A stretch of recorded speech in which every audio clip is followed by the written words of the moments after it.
আসসালামু আলাইকুম রহমতুল্লাহ বারাকাতুহু। আজকে আমি আপনাদের সাথে আজকে তুলে ধরব ভারত ও পাকিস্তানের যুদ্ধর সম্পর্কে। যদি ভারত ও পাকিস্তানের মধ্যে যুদ্ধ হয় তাহলে উভয় দেশই ব্যাপকভাবে ক্ষতিগ্রস্ত হবে, তবে পাকিস্তান তুলনামূলকভাবে বেশি ক্ষতির সম্মুখীন হবে। এর কিছু মূল কারণ আজকে আলোচনা করব। এক নম্বর হচ্ছে অর্থনৈতিক দিক থেকে।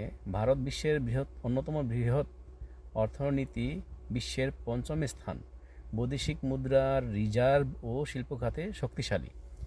অন্যদিকে পাকিস্তান বর্তমানে মারাত্মক অর্থনৈতিক সংকটে রয়েছে। বৈদেশিক ঋণ, উচ্চ মূল্যস্ফীতি ও কম বৈদেশিক মুদ্রার রিজার্ভের ভুগছে। যুদ্ধ পরিস্থিতিতে পাকিস্তানের অর্থনৈতিক দ্রুত ভেঙে পড়ার সম্ভাবনা বেশি। 2 নম্বর, সামরিক শক্তির দিক থেকে। ভারতের সেনাবাহিনী, বিমান ও নৌবাহিনী 3 দিক থেকেই সংখ্যা ও প্রযুক্তিতে পাকিস্তানের চেয়ে অনেক এগিয়ে আছে। ভারতের প্রতিরক্ষা বাজেট অনেক বেশি এবং উন্নত স্যাটেলাইট ও গোয়েন্দা প্রযুক্তি আছে। 3 নম্বরে, আন্তর্জাতিক সম্পর্ক ও সমর্থন। ভারত আন্তর্জাতিকভাবে বেশি বন্ধু প্রতিম দেশ পায় এবং কূটনৈতিকভাবে শক্তিশালী। পাকিস্তান কিছু নির্দিষ্ট দেশের যেমন চীন এর উপর নির্ভরশীল, কিন্তু এককভাবে দীর্ঘ যুদ্ধের জন্য আন্তর্জাতিক সমর্থন পেতে কষ্ট হবে। 4 নম্বরে, আণবিক অস্ত্র। উভয় দেশই পারমাণবিক শক্তিধর, তাই যুদ্ধে যত বড় আকারে গেলে মানব সভ্যতার জন্য ভয়াবহ হতে পারে। তবে ভারত সামরিক ও কূটনৈতিকভাবে পারমাণবিক অস্ত্র ব্যবহারে বেশি দায়িত্বশীলভাবে কাজ করে থাকে। মানবিক ও সামাজিক ক্ষতি। উভয় দেশের সাধারণ জনগণ সবচেয়ে বেশি ক্ষতিগ্রস্ত হবে। জীবনহানি হবে, উদ্বাস্তু সমস্যা হবে, খাদ্য ও চিকিৎসা সংকটের সহ নানা বিপর্যয় নেমে আসবে। সংক্ষেপে, যুদ্ধ হলে ভারত ও ক্ষতির মুখে পড়বে, তবে সামগ্রিকভাবে পাকিস্তান অর্থনৈতিক, সামরিক ও আন্তর্জাতিক দিক থেকে বেশি ক্ষতিগ্রস্ত হবে। ভারত ও পাকিস্তানের মধ্যে যুদ্ধ হলে দুই দেশই আধুনিক ও বিপজ্জনক অস্ত্র নিয়ে যুদ্ধে নামতে পারে। নিচে দেশভিত্তিক সম্ভাব্য অস্ত্র ও সামরিক ক্ষমতার তালিকা দেওয়া হলো। ভারতের সম্ভাব্য অস্ত্র সম্ভার: বিমান বাহিনী, রাফেল ফ্রান্স থেকে, অত্যাধুনিক মাল্টি রোল যুদ্ধবিমান।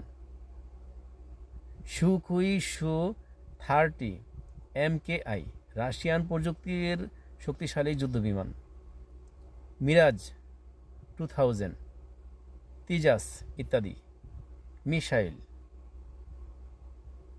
অগ্নি সিরিজ পারমাণবিক সক্ষম আন্তঃমহাদেশীয় ব্যালিস্টিক মিসাইল ICBM।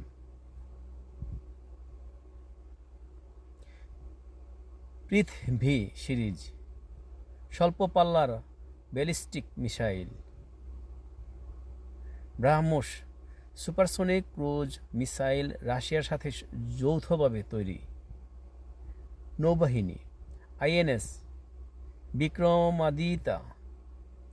বিক্রমাদিতা এবং INS Vikrant aircraft carrier. Scorpene submarine ডেস্ট্রয়ার্স,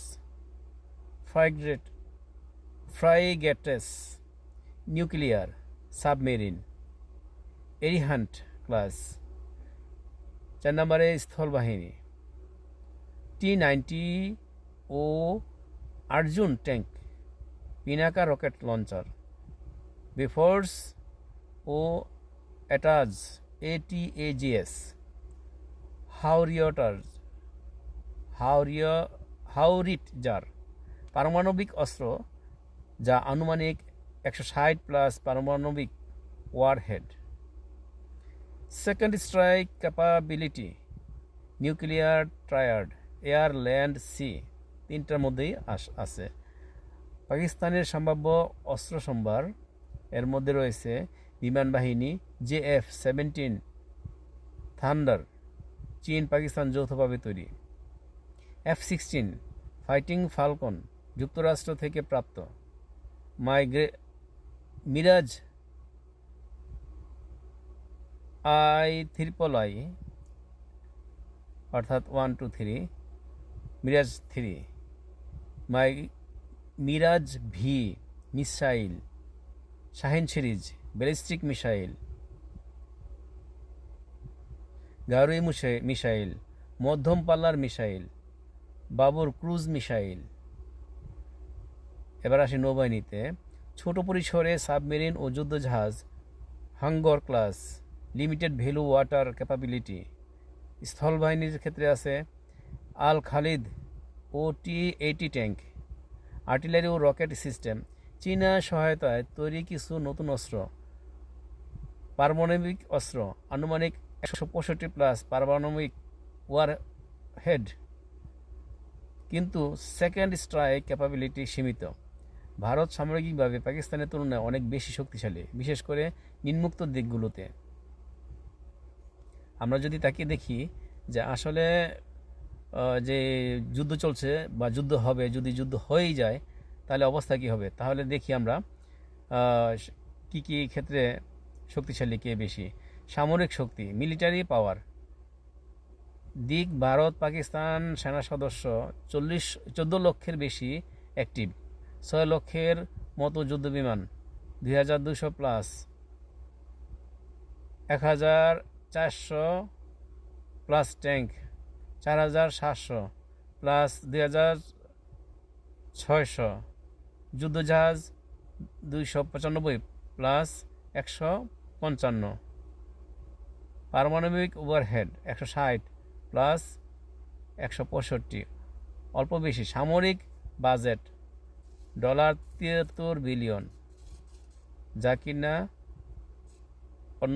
অন্যজনে মাত্র 11 বিলিয়ন প্লাস। আচ্ছা, ভারতের প্রযুক্তি ও পরিকাঠামো অনেক উন্নত।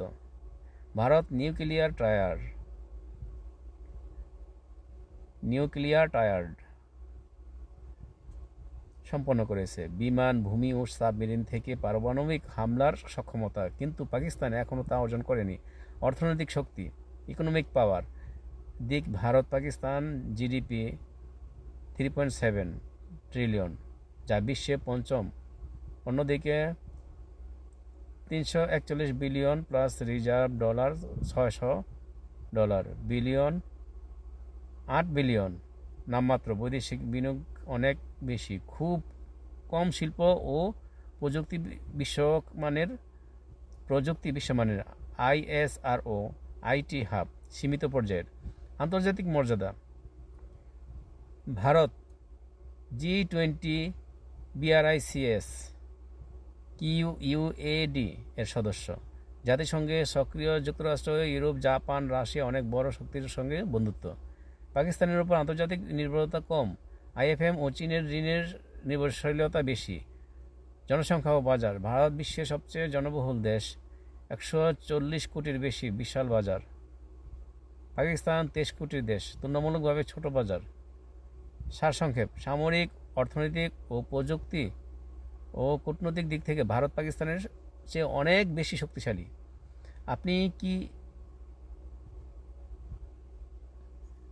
বুঝতে পারতেছেন যে আসলে সবচেয়ে বেশি ক্ষতিগ্রস্ত কারা হবে? দেখেন, সবচেয়ে বেশি ক্ষতিগ্রস্ত হচ্ছে সাধারণ জনগণ, কৃষক, দিনমজুর, একেবারে নিতান্ত যারা জনসাধারণ আছে, তারা সবচেয়ে বেশি ক্ষতিগ্রস্ত হবে। শিশু, বৃদ্ধ এবং নারীরা, কারণ পুরুষরা যুদ্ধের জন্য তৈরি হবে, নারীদের উপর অত্যাচার বাড়বে, স্বামী হারা হবে, সন্তান তার পিতা হারা হবে, বৃদ্ধ মা বাবা, অসহায় মা বাবা তার ছেলে হারা হবে, ইনকাম সোর্স কমে যাবে, জনসাধারণের সবচেয়ে বেশি ক্ষতিগ্রস্ত হবে। তাই আমরা যুদ্ধকে না বলি। যদি ভিডিওটি ভালো লাগে, লাইক ও শেয়ার করতে ভুল করবেন না। আশা করি সবাই বুঝতে পারছেন এবং বুঝতে পারবেন। কোনো দেশই ভালো হবে না যুদ্ধ করলে। যুদ্ধ মানে ক্ষতিগ্রস্ত হবেই। আমরা চাই মীমাংসা আসুক, সমাধান আসুক, যুদ্ধ নয়, শান্তি। আমরা চাই শান্তি থাকুক বাংলাদেশ সহ এশিয়ার সমস্ত দেশ, পাকিস্তান এবং ভারত সবাই ভালো থাকুক, সুস্থ থাকুক, এই কামনাই করি। বিশেষ করে মুসলমানদের উপর অত্যাচার বেড়ে যাবে।